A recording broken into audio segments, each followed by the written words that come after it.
आकाशवाणी का ये रांची केंद्र है। आइए सुनते हैं कलम आज उनकी जय बोल। आजादी का अमृत महोत्सव।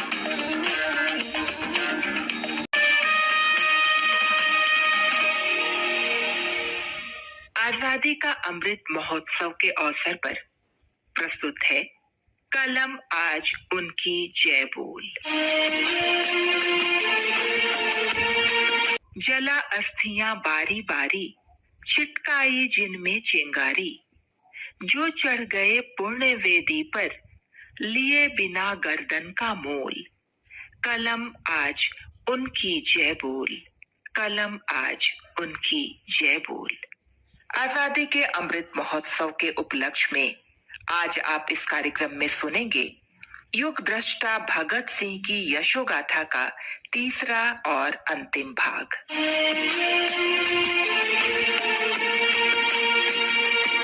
पिछले अंक में आपने सुना भगत सिंह ने केंद्रीय असेंबली में बम फेंकने का निश्चय कर लिया।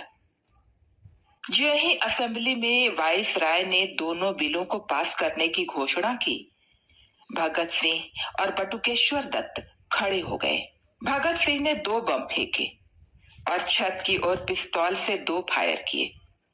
बटुकेश्वर दत्त ने कुछ पर्चे हाउस में फेंके, जिसकी शुरुआती पंक्तियां थीं, हिंदुस्तान समाजवादी प्रजातंत्र सुनो, बहरों को सुनाने के लिए ऊंची आवाज की जरूरत होती है, इंकलाब जिंदाबाद, साम्राज्यवाद का नाश हो।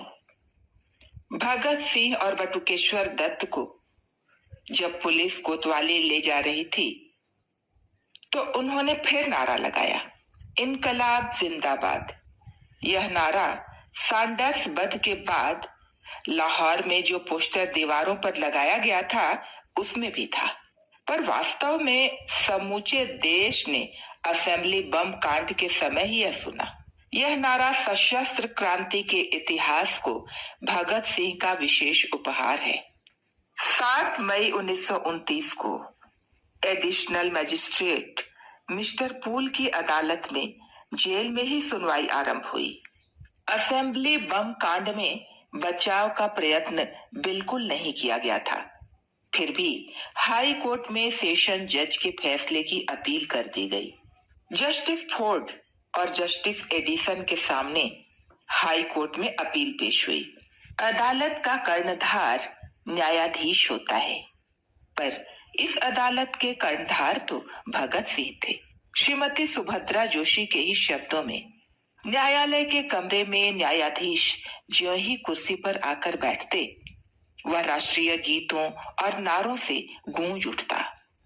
यह अदालत उन दिनों लाहौर की सबसे दिलचस्प जगह थी। अदालत का मुख्य द्वार बिल्कुल सड़क पर था। कॉलेजों स्कूलों के विद्यार्थी छुट्टी होते ही दौड़कर वहां आ जाते थे और इस तरह अदालत के बाहर भी अच्छी खासी भीड़ जुट जाती थी। भगत सिंह खूब जोर से बोलते थे कि आवाज बाहर तक पहुंचे। जब अभियुक्त भीतर कमरे में गाते थे तो बाहर खड़े लोग भी गाने लगते थे। शहीदों के शहीद कवि श्री ओम प्रकाश की ये पंक्तियां उन दिनों घर घर गाई जाती थीं। कभी वो दिन भी आएगा कि जब आजाद हम होंगे, ये अपनी ही जमीन होगी, ये अपना आसमां होगा, शहीदों की चिताओं पर जुड़ेंगे हर बरस मेले, वतन पर मरने वालों का यही बाकी निशान होगा। 5 मई 1930 को लाहौर षड्यंत्र केस की कार्यवाही ट्रिब्यूनल के सामने आरंभ हुई। अदालत बैठी तो भगत सिंह ने अपने मीठे और कूक भरे स्वर में क्रांति कवि ओम प्रकाश की ये पंक्तियां गाईं। वतन की आबरू का पास देखें कौन करता है, सुना है आज मक्तल में हमारा इम्तहान होगा। इलाही यह भी दिन होगा जब अपना राज देखेंगे, जब अपनी ही जमीन होगी और अपना आसमां होगा। जस्टिस कोल्ड स्ट्रीम ने पुलिस को आदेश दिया कि वह इस गाने को बंद करवाए। पुलिस अभियुक्तों के बीच कूद पड़ी और लातों घूसों और डंडों से अभियुक्तों की पिटाई आरंभ हो गई। मुकदमा चलने के बाद सभी क्रांतिकारियों को जेल भेज दिया गया। जेल पहुंचते ही सभी क्रांतिकारियों ने भूख हड़ताल शुरू कर दी, जो 14 जून 1929 से अक्टूबर 1929 के पहले हफ्ते तक चली। 7 अक्टूबर 1930 को सुबह ट्रिब्यूनल का एक विशेष संदेशवाहक जेल में आया और उसने अभियुक्तों को ट्रिब्यूनल का फैसला सुनाया। फैसला इस प्रकार था: भगत सिंह, सुखदेव और राजगुरु को फांसी, कमलनाथ तिवारी, विजय कुमार सिन्हा, जयदेव कपूर, शिव वर्मा, गया प्रसाद, किशोरी लाल और महावीर सिंह को आजन्म काला पानी, कुंदन लाल को 7 साल और प्रेम दत्त को 3 साल, मास्टर आशाराम, अजय घोष, सुरेंद्र नाथ पांडेय, देशराज और जितेंद्र नाथ सन्याल को रिहा कर दिया गया। 8 अक्टूबर 1930 को लाहौर और पूरे देश की जनता उत्तेजित हो उठी। अधिकतर स्कूल कॉलेज आप ही बंद हो गए। सबके मन में भगत सिंह को फांसी की सजा दिए जाने का गहरा दुख था। पूरे अखंड भारत में हड़तालों और जुलूसों का सिलसिला शुरू हो गया। अध्ययन भगत सिंह का स्वभाव था। उन्होंने काल कोठरी में रहते रहते इस गंभीर अध्ययन के साथ जो पुस्तकें लिखी वे ये हैं: Atmakatha, the door to death, ideal of socialism, स्वाधीनता की लड़ाई में पंजाब का पहला उभार। 3 मार्च 1931 को भगत सिंह के साथ परिवार वाले अंतिम बार मिले। सब मिलकर लौट आए और भगत सिंह ने छोटे भाई को पत्र लिखा। उस दिन 23 मार्च 1931 का प्रभात था और भगत सिंह की जिंदगी के 23 वर्ष, 5 महीने और 26 दिन बीत चुके थे। 27वां दिन आरंभ हो रहा था। भगत सिंह हमेशा की तरह सुबह ही सुबह दैनिक ट्रिब्यून पढ़ रहे थे। कभी वे मस्ती में झूम उठते और पुस्तक छोड़ काल कोठरी में इधर उधर घूमते हुए ये पंक्तियां गाने लगते: मेरा रंग दे बसंती चोला, इस रंग में वीर शिवा ने माँ का बंधन खोला, मेरा रंग दे बसंती चोला। यही रंग हल्दी घाटी में खुलकर था खेला, नव वसंत में भारत के हित वीरों का यह मेला, मेरा रंग दे बसंती चोला। संध्या के समय बंद होने वाली जेल दोपहर को ही बंद हो गई। सूरज आकाश के मध्य में था, पर यह दोपहर कहाँ थी? यह इतिहास की संध्या थी। यह भगत सिंह के जीवन की संध्या थी। हमारे हाथों में हथकड़ियां न लगाई जाएं और हमारे चेहरों पर कंटोप न ढके जाएं। भगत सिंह की यह बात मान ली गई और वे कोठरी से बाहर आ गए। सुखदेव और राजगुरु भी अपनी कोठरियों से आ गए थे। तीनों ने एक दूसरे को देखा और गले लगाया। भगत सिंह ने अपनी दाईं भुजा राजगुरु की बाईं भुजा में डाल ली और बाईं भुजा सुखदेव की दाईं भुजा में। क्षण भर तीनों रुके और तब भगत सिंह ने गाना आरंभ किया: दिल से निकलेगी न मरकर भी वतन की उल्फत, मेरी मिट्टी से भी खुशबुए वतन आएगी। पलक झपकते ही तीनों स्वर एक हो गए। आगे आगे कुछ वार्डर चले, अगल बगल जेल अधिकारी, पीछे कुछ और वार्डर और बीच में क्रांति के अमर पुत्र अपने गीत की लहर में डूबे हुए। वार्डर ने आगे बढ़कर फांसी का काला दरवाजा खोला। भीतर लाहौर का अंग्रेज डिप्टी कमिश्नर नियमानुसार खड़ा था। वह इन तीनों को खुले देखकर जरा परेशान हुआ, पर मोहम्मद अकबर ने उन्हें आश्वस्त कर दिया। तभी भगत सिंह उनकी ओर मुखातिब हुए। उनकी आंखों में खुशी की शांति थी, होठों पर मित्रता की मुस्कुराहट और आवाज में एक राष्ट्र पुरुष जैसी गंभीरता। बोले: Well, Mr. Magistrate, you are fortunate to be able today to see how Indian revolutionaries can embrace death with pleasure for the sake of their supreme ideal.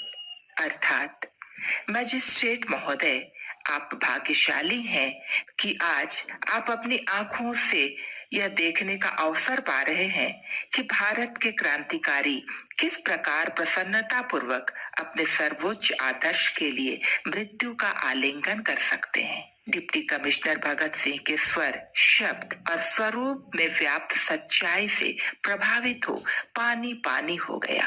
अब भगत सिंह और उनके साथी फांसी मंच की सीढ़ियों पर चढ़ रहे थे। 3 फंदे लटक रहे थे। तीनों वीर उसी क्रम से उनके नीचे खड़े हो गए। बीच में भगत सिंह, बाएं सुखदेव, दाएं राजगुरु। तीनों एक साथ गरजे, इंकलाब जिंदाबाद, साम्राज्यवाद मुर्दाबाद। तीनों ने अपना अपना फंदा पकड़ा और उसे चूम कर अपने गले में डाल लिया। भगत सिंह ने पास खड़े जल्लाद से कहा, कृपा कर इन फंदों को आप ठीक कर लें। कांपते हाथों और डबडबाई आंखों से उसने फंदे ठीक किए। नीचे आकर चरखी घुमाई और तख्ता खींच दिया। तीनों वीर भारत माता को अर्पित हो गए। सरदार भगत सिंह ने फांसी के पूर्व अपने छोटे भाई के नाम जो पत्र लिखा था वह इस प्रकार था। अजीज कुलतार, आज तुम्हारी आंखों में आंसू देखकर बहुत रंज हुआ। तुम्हारी बातों में बहुत दर्द था। तुम्हारे आंसू मुझसे बर्दाश्त नहीं होते। बरखुरदार, हिम्मत से शिक्षा प्राप्त करना और सेहत का ख्याल रखना, हौसला रखना। और क्या कहूं, उसे ये फक्र है हरदम, नया तर्जे जफा क्या है। हमें ये शौक, देखें तो सितम की इंतहा क्या है। घर से क्यों खपा रहे, चरख का क्यों किला करें। सारा जहां उदू सही, आओ मुकाबला करें। कोई दम का मेहमा हूं, ए अहले महफिल, चिरागे सहर हूं, बुझा चाहता हूं। मेरी हवा में रहेगी ख्याल की बिजली। ये मुश्ते खाक है, फानी रहे या ना रहे। अच्छा, आज्ञा, खुश रहो अहले वतन, हम तो सफर करते हैं। हौसले से रहना। नमस्ते, तुम्हारा भाई भगत सिंह। भगत सिंह के जीवन का यही निजी अंतिम पत्र था, जो उनकी वीरता का भी प्रतीक है और इंसानियत का भी। इसके द्वारा वे अपने राष्ट्र की जनता को अपना संदेश भी दे गए और शुभकामना भी। संदेश था, सारा जहां अदू सही, आओ मुकाबला करें। और शुभकामना थी, खुश रहो अहले वतन, हम तो सफर करते हैं।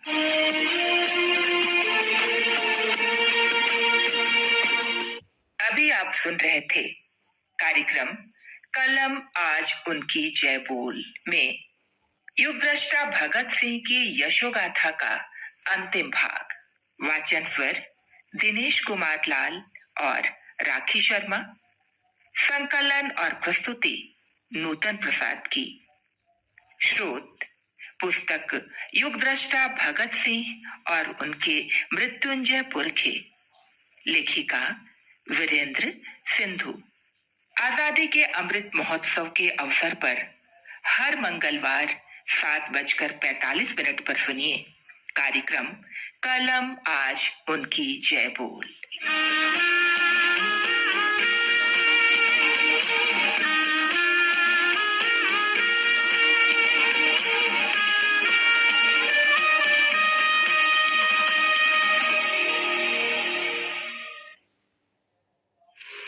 कलम आज उनकी जय बोल, ये कार्यक्रम अभी हम सुन रहे थे मीडियम वेव 546.45 मीटर यानी 549 किलोहर्ट्ज पर। ये आकाशवाणी का रांची केंद्र है। फिल्म संगीत का कार्यक्रम रजनीगंधा बस थोड़ी ही देर में।